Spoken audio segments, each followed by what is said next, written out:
El otro tema de la semana, frente a los casos de inseguridad, como hablábamos la semana pasada con María del Carmen Verdú, vuelven a plantear la criminalización de los jóvenes, particularmente son los jóvenes de menores recursos, los que por portación de cara van a pagar el pato de esta suerte de criminalización y esto que hemos llamado demagogia punitiva, o sea, que tratan de decirle a la gente que hacen algo en materia de inseguridad solamente por modificar una ley que después no dará resultado, como tantos aumentos de penas que no dan resultado, porque como lo veíamos la semana pasada, gran parte del problema tienen que ver con las fuerzas de seguridad y su connivencia con el delito, la falta de prevención de los delitos, y por eso nos alegra que varios dirigentes políticos de distintas fuerzas,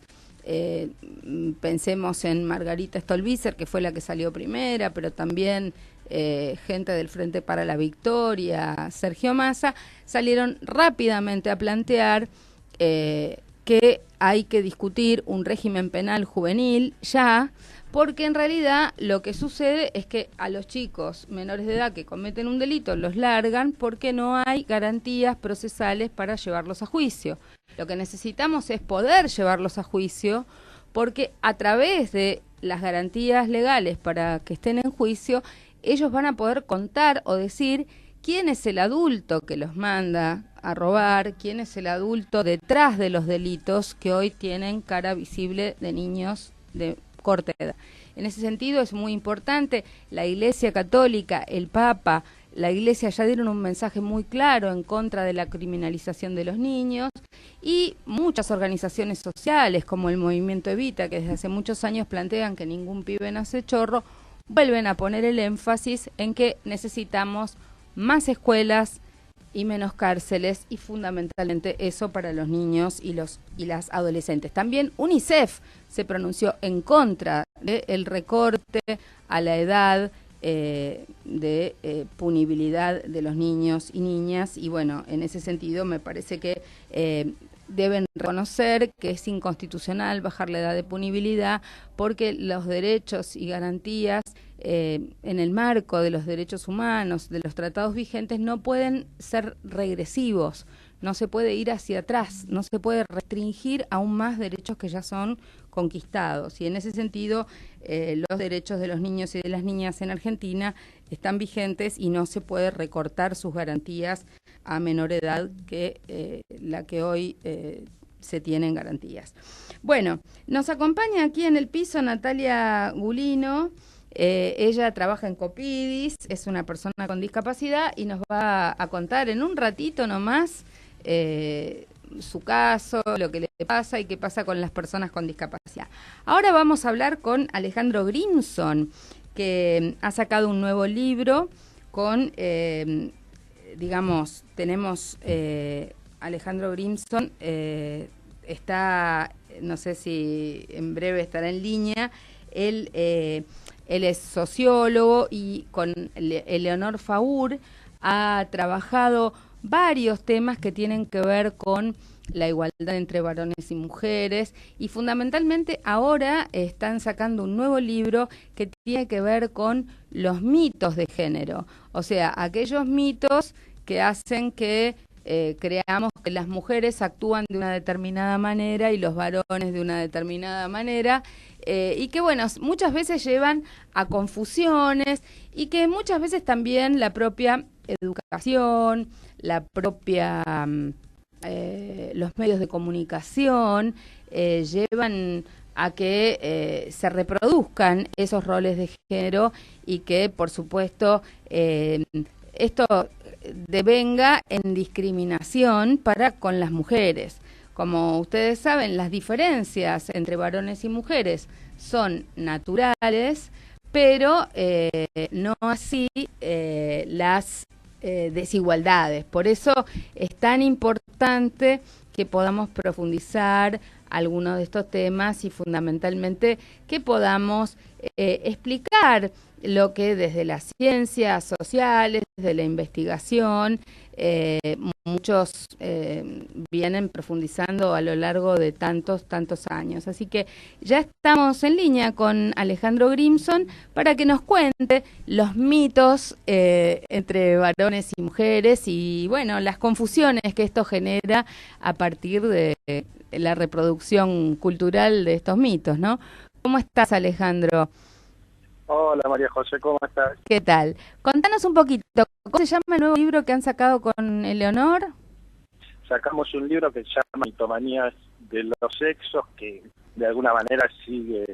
Bueno, yo había escrito el libro Mitomanías Argentinas, después Mitomanía de la Educación, y este es un libro sobre el discurso, sobre la desigualdad y los sentidos comunes de la desigualdad entre varones y mujeres, y también entre el estándar, digamos, del varón heterosexual con otras orientaciones sexuales que hay en nuestra sociedad, ¿no? Entonces, de alguna manera, lo que hicimos fue investigar esas frases muy frecuentes, mucho más frecuentes a veces de lo que pensamos, que vuelven a ratificar que está vigente en nuestra sociedad una desigualdad de género muy fuerte, digamos, y lo que hacemos es con información sociológica, antropológica, histórica, pero para un público muy amplio, para el público interesado en el tema, que no tiene para nada que ser especialista, bueno, ir rebatiendo mitomanía por mitomanía, ¿no? Bueno, contanos un poco, ¿cuáles son los mitos más importantes que ustedes han detectado?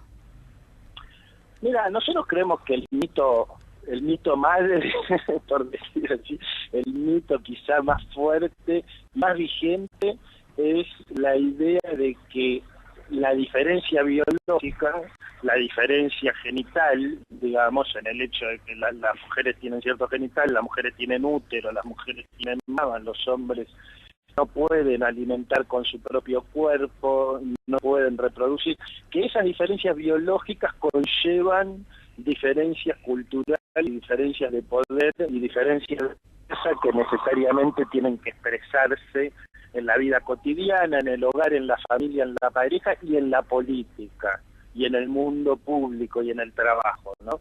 Porque, digamos, cuando uno detecta estas cuestiones, lo que ve es que las mitomanías funcionan, por un lado, en un mundo muy cotidiano, en nuestras casas, en las sobremesas, en quién leva los platos, en cómo convivimos, cómo se distribuye, digamos, el trabajo doméstico, por dar un ejemplo, o en la sexualidad, en ese tipo de cuestiones más del orden personal, íntimo, privado, digamos así, y también tienen una zona macrosocial en el espacio de las instituciones, del poder, de cómo funcionan las empresas en el mundo del trabajo, ¿no?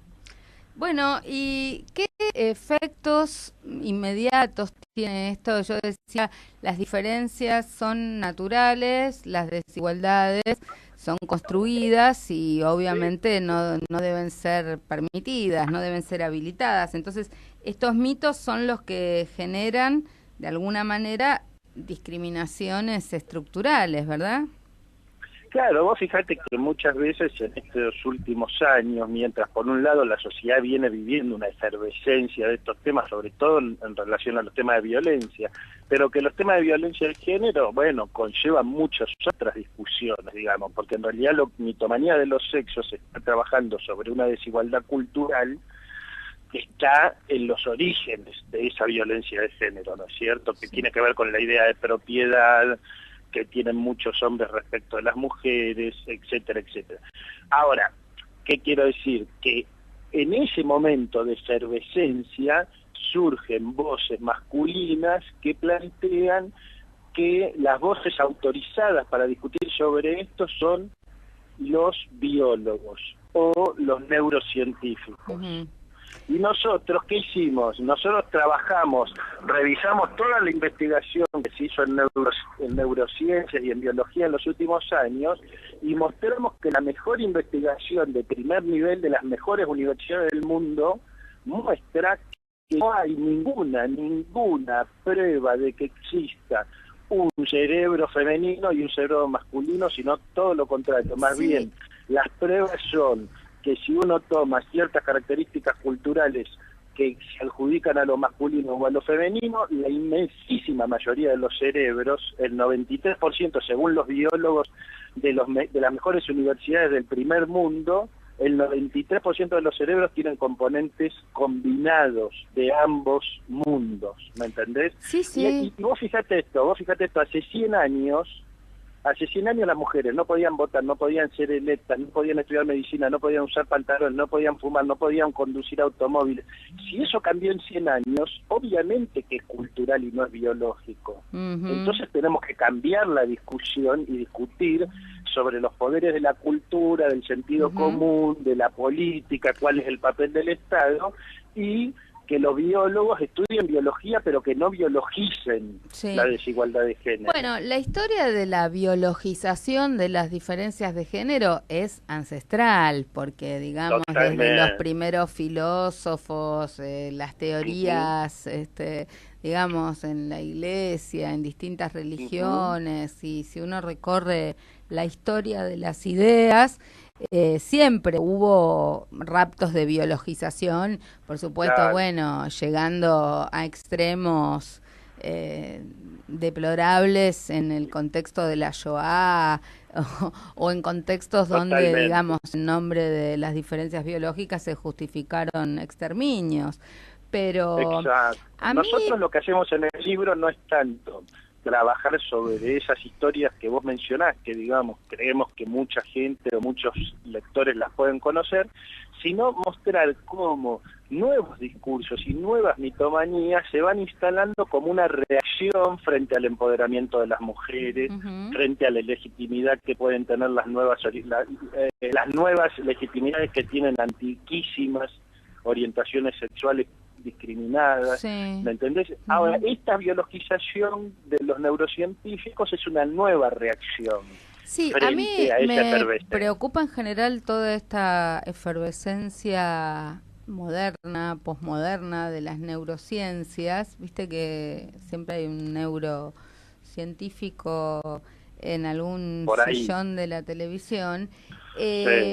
Porque en general están tratando de explicar todo desde este lugar y me parece que se corre absolutamente todo lo que tiene que ver con lo cultural, con lo social, con los marcos. Es muy reduccionista y es antipolítico, ¿no? Sí, sí.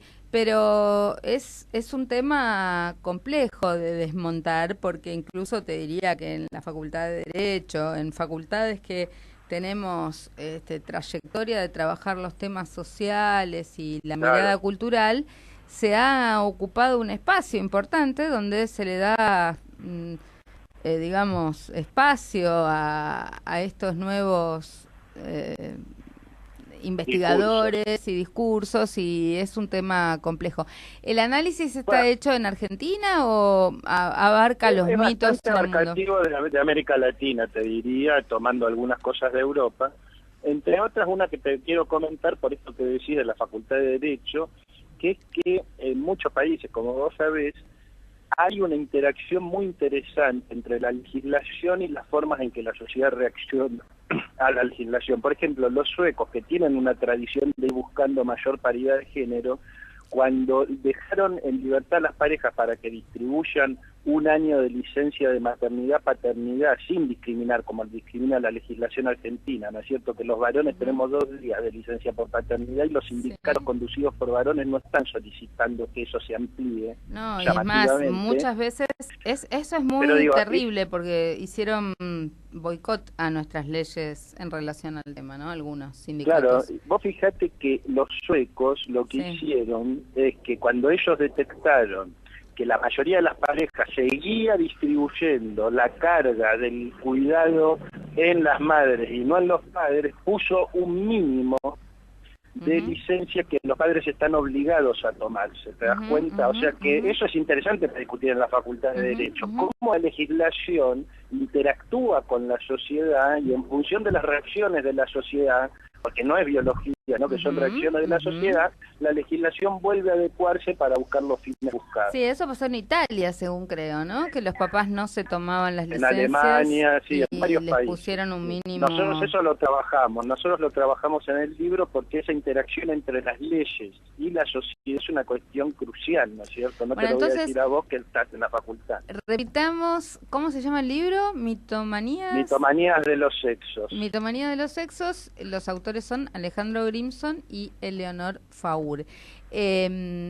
Contame, en relación al tema de violencia de género, ¿qué mitos vos crees que inciden específicamente en los temas de violencia de género? No, todos los mitos sobre la propiedad, sobre el hecho de que el hombre es el dueño o que el supuesto amor romántico le da un derecho sobre el cuerpo de la mujer, ¿no es cierto? O también, hace muy poco, el año pasado, un diputado brasileño que fue acusado de una violación se defendió diciendo: yo nunca podría haber violado a esa mujer porque es muy fea. Sí, recuerdo perfectamente. O sea, son casos realmente escandalosos que cobran luz pública y donde necesitamos ir trabajando para ir desmontando estas estructuras del sentido común, de la cultura que producen los fenómenos de violencia que estamos viendo en nuestra sociedad. Por supuesto que no puede descartarse, tampoco afirmarse, pero es una cuestión que va a haber que seguir investigando en los próximos años, si el hecho de que reduzcan algunas desigualdades de género no produce una reacción violenta de algunos varones. Sí, nosotras, ¿no es la hipótesis es esa, ¿no? Que de alguna manera este recrudecimiento y esta cruentización de las formas violentas tiene que ver con esos avances y esas conquistas, ¿no? Claro, ahí hay que seguir trabajando y seguir apuntalando, y creo que el riesgo mayor que tenemos hoy es que el Estado argentino está en un plan de difuminarse y evaporarse respecto de la educación sexual integral en las escuelas, respecto de todos esos procesos, cuando en realidad es crucial que el Estado tenga un papel protagónico motorizando esto en los pibes, en los jóvenes, estos debates, en los centros de estudiantes, en las escuelas, ¿no es cierto?, para ir transformando desde ahí y tener un rol activo que transforme esas relaciones desde los momentos iniciales y fundantes de los sujetos. Bueno, Eleonor en su momento desde UNICEF trabajó mucho estos temas, pero yo creo que estamos en un momento de reflujo, de recorte, donde, digamos, si bien no se terminó de establecer en todo el país la educación sexual y la educación con perspectiva de género, ahora, digamos, lo que vivimos en la ciudad de Buenos Aires en estos últimos años se traslada al ámbito nacional, ¿no? Y también otros hechos de donde las políticas van a ir, o sea, en lugar de avanzar lo pendiente como licencias, creo que si vamos a discutir la baja de la edad jubilatoria, obviamente la precarización de las mujeres va a prolongarse, ¿no? Sí. Bueno, Alejandro, muchísimas gracias. Espero que tengan mucho éxito en el verano con Mitomanías del Sexo. Sí. Mitomanías del Sexo. Y las ideas sobre el deseo, el amor y el poder que necesitamos desechar para vivir plenamente en el siglo XXI, así le pusimos de subtítulo. Bueno, espero que un día cuando vuelvan de las vacaciones o cuando estén un poco más desocupados nos podamos ver, y te agradezco mucho. Un saludo a Leonor. Y vamos a escuchar un poquito de música, gracias. Escuchamos un poco de música. Nicki Minaj.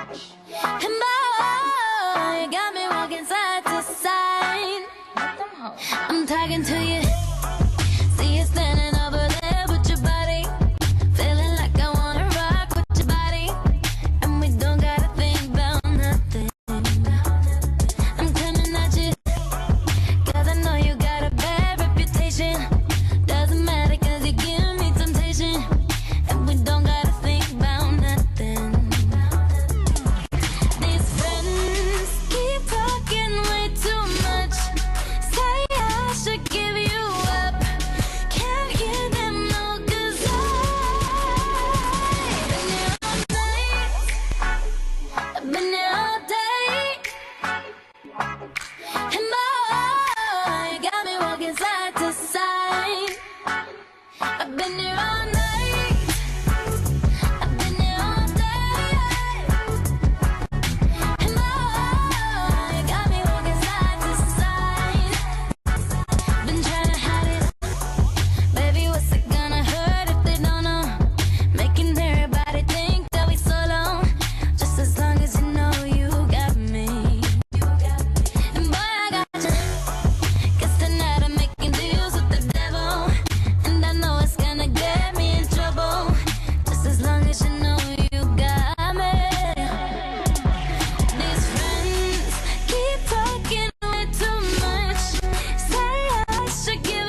type of flow.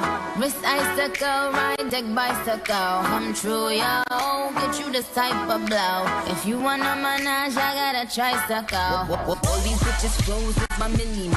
Body smoking, so they call me Young Nicky Chimney. Rappers and they feelings, cause they feeling me. I give zero fucks and I got zero chillin' me. Kissing me, cop the blue box that say Tiffany. Curry with the shot, just tell them to call me Stephanie. Gun pop, then I make my gun pop. I'm the queen of rap, young Ariana Run Pop. These friends keep talking way too much. Say I should give them up. Can't hear them no, cause I've been there all night. I've been there all day. And my heart got to decide. I've been there all night. I've been there all day. Oh baby, got to decide. It's the new style with the fresh type of flow. Wrist icicle, ride deck bicycle. Come true, yo. Get you this type of blow. If you wanna manage, I got a tricycle. El aire no alcanza para todos. Por eso, buscamos un camino alternativo. Directo a tus oídos. Directo a tu cabeza. Y lo encontramos. Radio Sónica. Radio Sónica. Arriba Cabrales, café Cabrales, significa buen café.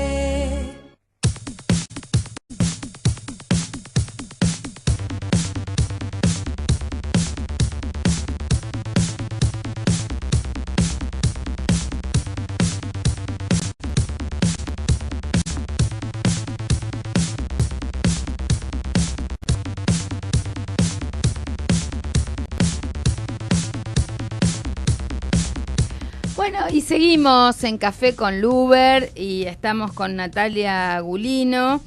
Ella trabaja en Copidis, que es el organismo encargado de los derechos de las personas con discapacidad en la ciudad de Buenos Aires. Nos contactó por internet, como muchos de ustedes lo hacen, a @Lubertino en Twitter o María José Lubertino en Facebook, o también te podés comunicar a través del WhatsApp aquí de Radio Sónica, que es el 1122827728. Y bueno, podés contactarte con nosotros para contarnos tus problemas, tus preocupaciones, tus necesidades.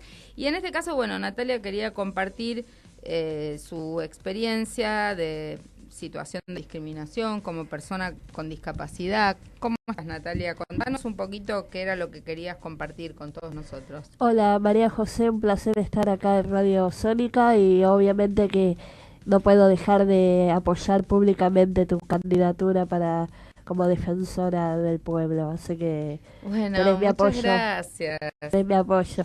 Bueno, gracias. Bueno, yo estoy contratada por la Comisión para la Plena Participación e Inclusión de las Personas con Discapacidad, un título muy largo, Copidis, desde el año 2008. Soy una trabajadora precarizada y siempre digo, cuando me preguntan, soy una precarizada, una trabajadora precarizada de la herencia macrista, porque yo entré en la primera gestión de Macri como jefe de gobierno. Y me sigue precarizando después de 8 años, bueno, ahora el sucesor, Rodríguez Larreta. Así que ellos hablan mucho de la pesada herencia, pero ellos también tienen una flor de pesada herencia con las personas de deuda, con las personas con discapacidad en la ciudad de Buenos Aires. Un organismo que debería incluir, como su nombre lo indica, a las personas con discapacidad, me tiene a mí, entre otros, pero bueno, en este momento hablo por mí, para no comprometer a otras personas si no quieren o no pueden hacerlo, pero bueno, me tiene a mí precarizada, ganando menos del salario mínimo vital y móvil, con contratos de locación de servicio, o sea que facturo. Entonces, un organismo que supuestamente de palabra pregona la inclusión y pega banderas en el obelisco los 3 de diciembre, diciendo que es el Día Internacional de las Personas con Discapacidad, bueno, tenemos esta realidad. Contame un poquito, ¿cuánto es el sueldo mínimo que gana un empleado de maestranza o en las tareas menos, digamos, relevantes o calificadas en el gobierno de la ciudad hoy? Mira, la verdad que las cifras, honestamente, viéndolas, a mí, por lo que me están hablando fuentes gremiales y algunos compañeros y demás, yo tendría que estar como mínimo cerca de los 15.000 pesos. Y estoy ganando, este año me aumentaron y voy a empezar a cobrar, voy a empezar a facturar en el año 2017 por 7.500 pesos, que en realidad hasta el año 2016 ganaba 6.000, pero también hay aumentos ahora de ingresos brutos y de monotributo, así que en realidad no sé cuánto de aumento voy a ver. Escúchame, ¿y vos cuántas horas de jornada laboral prestás? Ellos pretenden que uno haga, el empleado municipal, por lo menos en la ciudad de Buenos Aires, hace 7 horas, la jornada es de 7 horas. Y ellos pretenden, que uno haga esas 7 horas. Depende del presidente de turno de la comisión, puede haber o no un poco más de flexibilidad y un poco más pero muy poco ha pasado, por lo menos conmigo, que hayan considerado que siempre gané muy poco, que me hayan dicho, bueno, arreglamos, vemos, ¿no?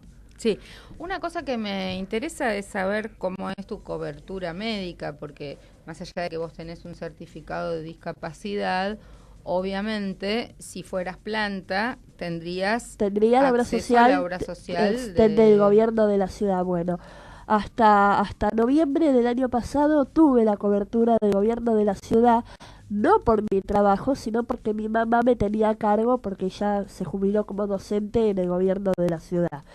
Así que hasta eso, me sacaron OSVA. Cuando fui a entregar el nuevo certificado de discapacidad, me dijeron, no, pero estás dada de baja, querida. ¿Vos cuántos años tenés? 34 años. O sea que, y tu mamá se jubiló y entonces ya no puede tener persona a cargo. No. Aunque para OSVA por lo menos no, porque como facturo, como tengo un trabajo, pero el tema es que, ¿qué trabajo? Tengo un trabajo precario y demás. O sea que... bueno, la situación, pero no es solo eso, la realidad es que no puede ser que Copidis, hablando de inclusión, capacitando a organismos, diferentes organismos de gobierno, en la toma de conciencia de las personas con discapacidad, y se llenan la boca y hacen libritos de la Convención Internacional por los Derechos de las Personas con Discapacidad, no puede ser que en su organismo tenga personas y me tenga a mí contratada en forma precaria. Debería ser el primer organismo que debiera decir, no, yo no puedo ser el área de discapacidad del gobierno de la ciudad y tener a personas con discapacidad mal. Debería ser el organismo que da el ejemplo y que pelea por el pase a planta permanente, que es lo que yo estoy reclamando de los trabajadores con discapacidad, en este caso de mi persona. Bueno, ¿vos hablaste con la nueva presidenta de Copidis? Sí, pero ellos no ellos manejan el contrato, los contratos, ellos no pelean por nada más. Ahora, lo más grave, María José, es que hasta durante el año 2016 la presidenta de la comisión fue la señorita Agustina Señoranz. Y sabes que Agustina Señoranz, que además no está capacitada como corresponde para presidir un organismo como lo es Copidis, y no tiene la experiencia adecuada, es la sobrina de Iván Pavlovsky. Iván Pavlovsky es el vocero de toda la vida de Mauricio Macri. Entonces, si ella, viniendo de quien viene, no tuvo la capacidad y la voluntad política, ¿sí?, de pasarme a planta permanente, ¿qué puedo esperar de los demás? Entonces yo estoy reclamando, ¿sí?, que dejen de incorporar a familiares, porque en todos los rincones del gobierno de la ciudad hay familiares y familiares macristas, ¿sí?, y que realmente hagan las cosas que tienen que hacer. En este caso, ponerme planta permanente, pagarme, actualizarme, ¿sí?, el salario, dejar de precarizarme y, bueno, y hacerla, y todo lo que dicen de palabra y todo lo que imprimen de libritos y todos los banderines que cuelgan y toda la propaganda que hacen, que sea acorde, que sea realmente real, porque si no queda solamente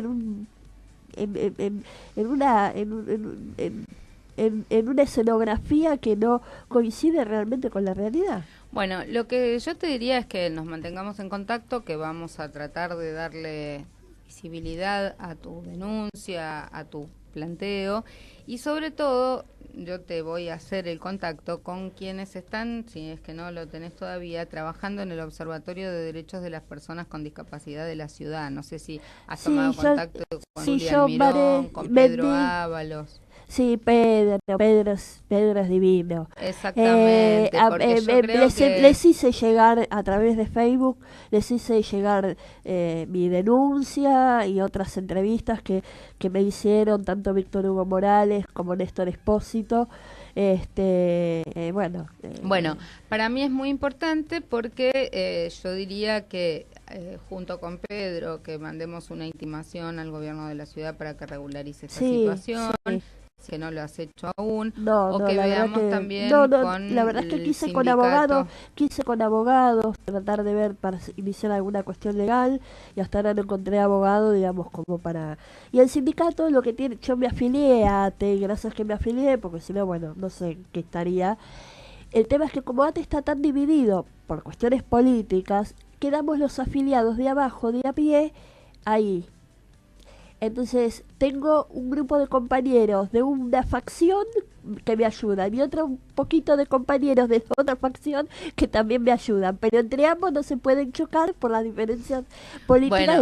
Bueno, estoy muy agradecida con ATE lo que pudieron hacer, pero bueno, tendrían que poder más. Bueno, vamos a intentar con Remy Cáceres y con los compañeros de las dos CTA y de las dos ATE y de todo, de tratar de armar alguna protesta o algún contacto con el gobierno de la ciudad para que resuelva esta situación, y sobre todo si hay otras personas con discapacidad en condiciones de precarización para tomar cartas en el asunto, ¿no? Porque recordemos que cuando yo fui legisladora de la ciudad monitoreábamos sistemáticamente el avance del cupo en la administración pública, y es muy importante en este sentido que las personas con discapacidad puedan pasar a planta. Claro, pero vos fijate las condiciones de Copidis debería dar el ejemplo. Sí. Si Copidis no hace bien las cosas, ¿qué podés esperar de los demás organismos? ¿Y qué podés fomentar y qué podés capacitar al resto? Si mirá lo que hace. Bueno, vamos a estar en contacto para ver cómo seguimos. Muchas gracias. Y te vamos a hacer un regalito. Si querés quedarte con nosotros, vamos a seguir charlando otros temas, pero este regalito es para que tomes cafecito Cabrales y té y mate y cosas ricas de nuestro amigo Cabrales, que nos ayuda y nos sigue siempre en Café con Luber, ¿eh? Muchísimas gracias. Gracias, amorosa. Muchísimas gracias. Quédate con nosotros, que les comento dos temitas más. A la vuelta de la música, en un rato vamos a estar hablando con Claudio Boada, que vamos a compartir con él la información sobre el amparo en materia de agua, porque los diarios y los medios dijeron que la justicia avaló el tarifazo de agua. No es así. Lo que la justicia hizo es no hacer lugar a la medida cautelar, pero vamos a hablar con Claudio para ver en qué está el amparo del agua. Y entre tanto te comento que está habiendo importantísimas movilizaciones y marchas por distintos temas ambientales, que no dejes de mirar la información en nuestro Facebook, María José Lubertino, porque hay una movilización social muy contundente por las privatizaciones de los espacios públicos, ¿sí? Hace 2 días en El Bolsón se movilizaron 12.000 personas. Esto no lo viste en muchos medios de comunicación, pero 12.000 personas, o sea, la mitad del pueblo, se movilizó para decirle no a la privatización de un parque natural que se le estaría dando a el señor Lewis y otras personalidades vinculadas al medio ambiente. Estuvieron trabajando allí para de alguna manera concientizar sobre el impacto que esto tendría en la zona, no solo un tema de extranjerización. Recordemos que Lewis es el que ya es el dueño del lago escondido, que no te deja acceder a la vera del río, a la vera del lago, y que ahora se apropiaría de todo un parque natural. También recordemos que hubo una importante movilización en la ciudad de Rosario porque el Poder Ejecutivo y el Legislativo local estarían permitiendo que se tire abajo un patrimonio histórico, arquitectónico importantísimo de la ciudad, que es la Bolsa de Comercio de Rosario. Algo parecido sucedió también en Córdoba, con una movilización muy importante, porque se va a violar la ley de bosques y hay un retroceso en materia de bosques.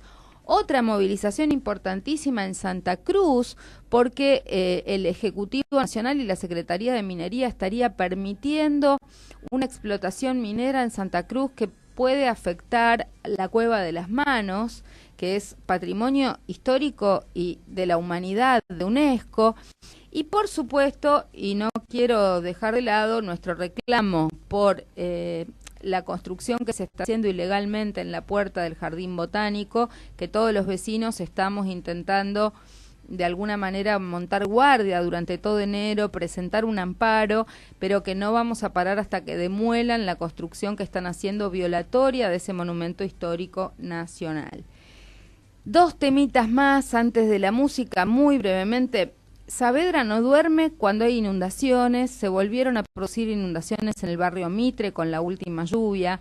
Está insistiendo el gobierno de la ciudad después de 3 amparos y los vecinos diciendo que no en la audiencia para hacer el puente de Avenida Balbi, y los vecinos siguen resistiendo, aunque las obras se reiniciaron, nuevamente cayó en el juzgado del juez Gallardo y veremos qué medidas se toman, pero es una batalla campal entre los vecinos y el avance del cemento y la privatización de los espacios públicos. Y no me da el tiempo para contarte más, pero te cuento que el 27 de diciembre salió un nuevo fallo de la cuenca Matanza-Riachuelo.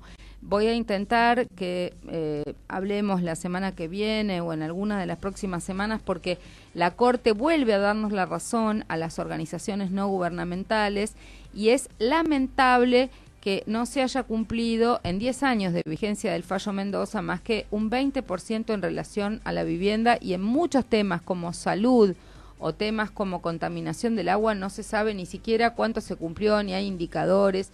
La Corte vuelve a darle un plazo al gobierno nacional, pero estamos con un ministro de Ambiente que no sabemos, después de los incendios gravísimos que hemos tenido en millones de hectáreas en la Patagonia, si va a seguir o no al frente después de los desaguisados en el Riachuelo y en los incendios. Pero bueno, vamos a escuchar un poquito de música. Creo que lo tenemos a Rally Barrio Nuevo, que estuvo ahí en Jesús María, un exitazo.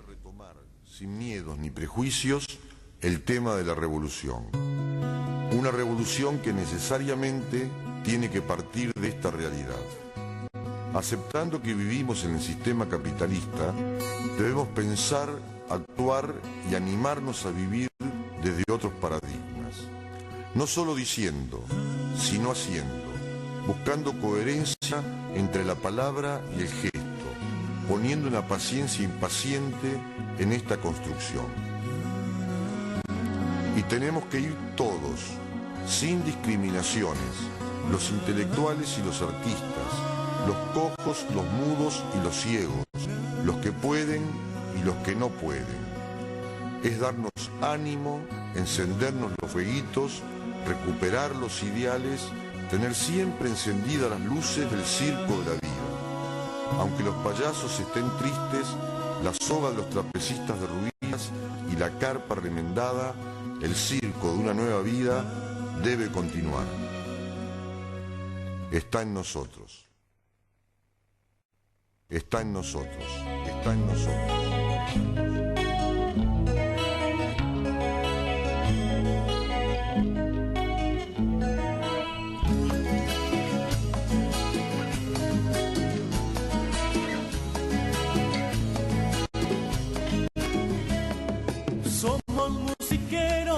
Así lo dicta el sol, somos los heroicos guerrilleros del amor.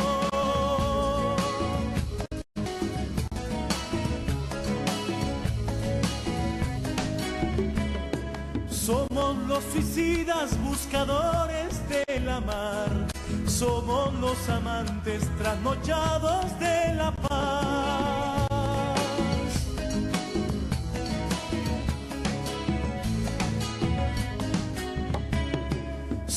Somos herederos de la duda y el temor. Somos alquimistas de la gran revolución. Somos mensajeros de la lucha y la verdad. Somos peregrinos de la amada libertad.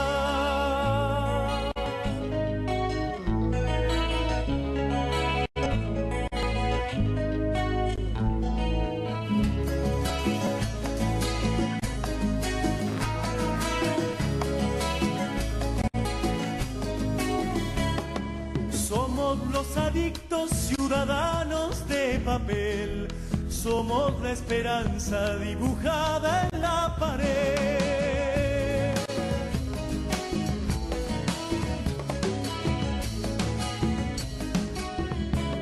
Somos los actores de la cruda realidad.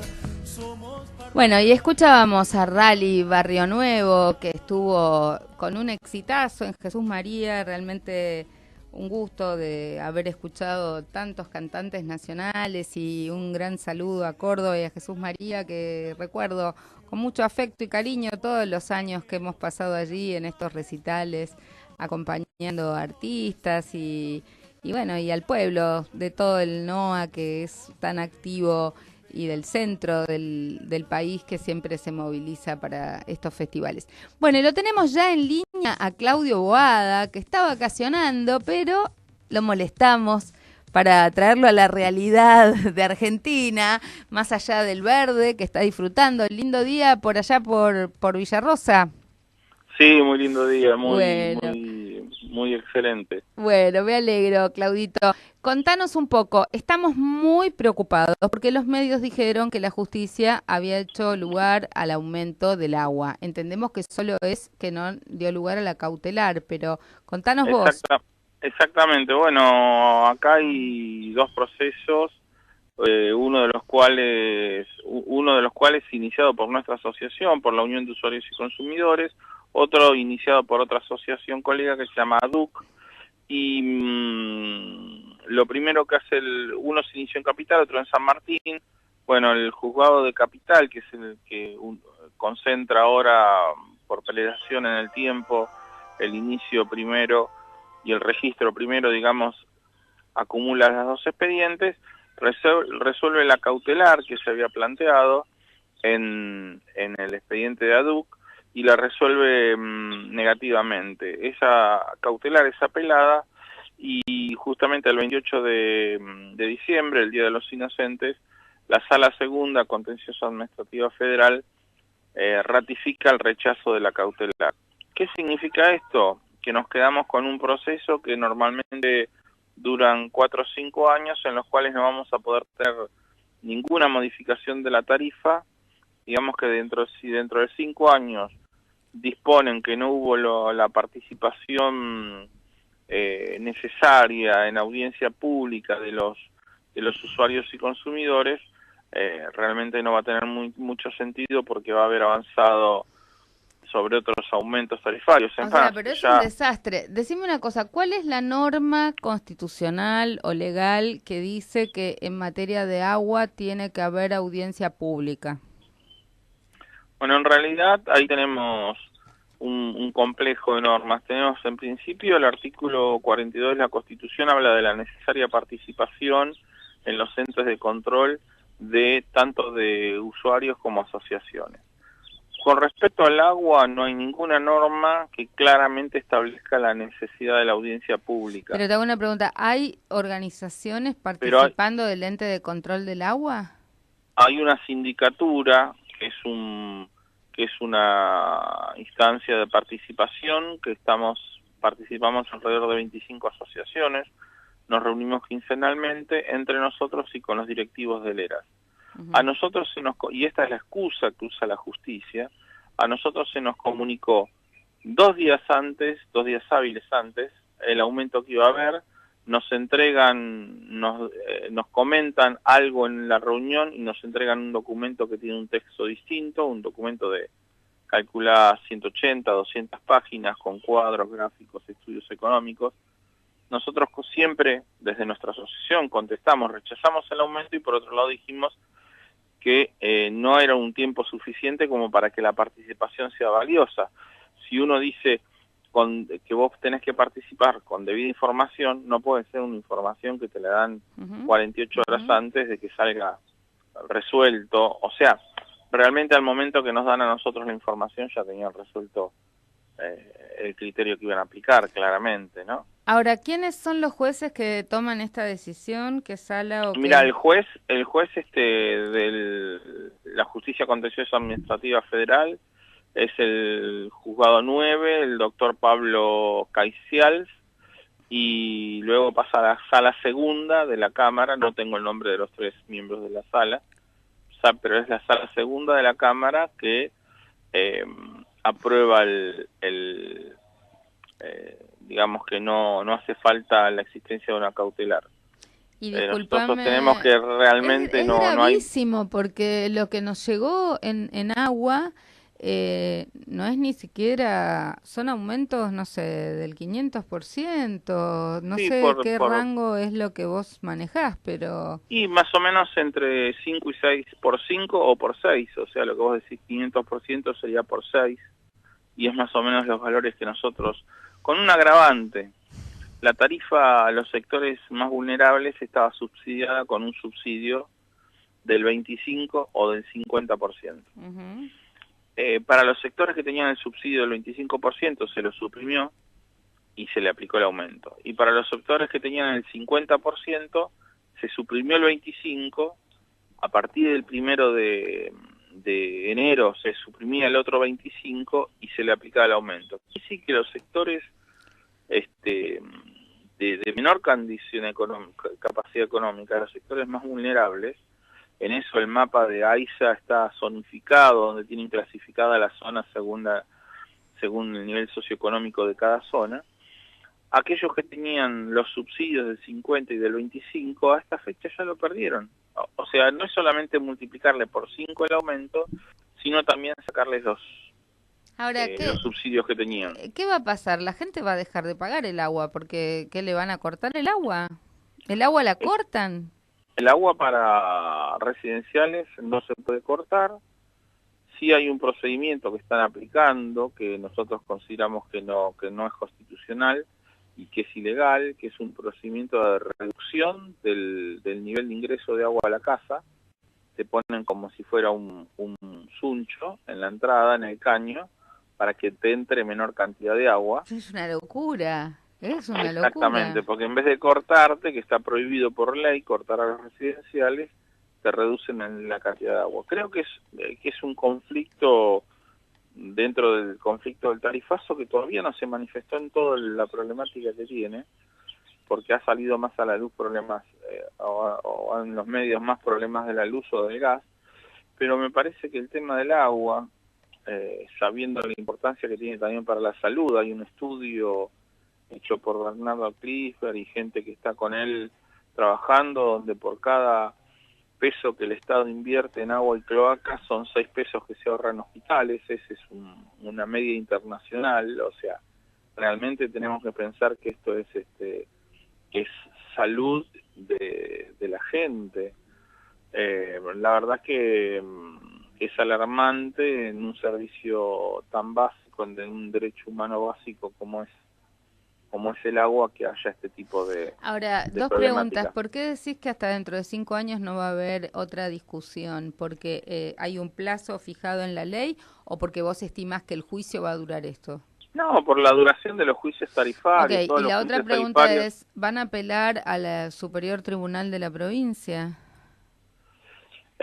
Sí, esto está en contencioso es federal, o sea que va a la Corte. Va a la Corte, exactamente. Ah, bueno, pero planteos a la Corte. ¿Y quién es la organización que va a hacer el planteo a la Corte? Mira, la organización el cual la rechazaron, esta se llama ADUC, con una sola D. Entiendo, pero si las causas están unificadas, van todas a la Corte. Supongo que nosotros también, esto fue una resolución del 28 de diciembre, así que el plazo correría en febrero. Supongo que nosotros también haremos las presentaciones, tenemos ya hechas presentaciones en la Corte y haremos nuevas presentaciones. O sea, lo que quiero entender es esto: ¿van a hacer en conjunto las organizaciones que están en la causa un recurso de apelación a la Corte? ¿Hay recurso de apelación a la Corte? ¿Es apelación o es un extraordinario o qué? No, es un recurso extraordinario. En el caso el tema que tenemos es que a veces hay un criterio de la Corte que dice que en temas de cautelares... No, pero lo que hay que apelar no es lo de la cautelar, hay que apelar, digamos, las consecuencias que esto trae, ¿no? Por eso, las consecuencias que esto trae son de tal envergadura que nosotros lo asimilamos a una sentencia definitiva. Claro, o sea, eso yo creo que es lo que hay que insistir, ¿verdad? Exactamente, ese es el punto. Bueno, Claudio, te saludo, ya estamos recontrapasados de las 4 de la tarde y estarás acá el próximo lunes, ¿no? Lo podemos dar por confirmado. Sí, Hacemos un enroque, ¿eh? Totalmente. Bueno, que tengas buenas vacaciones y bueno, nos estamos viendo con vos, Claudio, el lunes que viene y con todos ustedes también. Esto fue Café con Luber. Y bueno, ha sido un gran gusto compartir esta tarde de hoy a lo largo y ancho del país. Un beso grande a todos. Gracias. Hasta la semana que viene. Desde Bartolomé Mitre 1711, Ciudad Autónoma de Buenos Aires, Argentina, y hacia todo el planeta. Transmite Radio Sónica, emisora declarada de interés cultural y social por la Legislatura de la Ciudad Autónoma de Buenos Aires y ganadora de los premios Éter 2008 y 2014. Radio Sónica.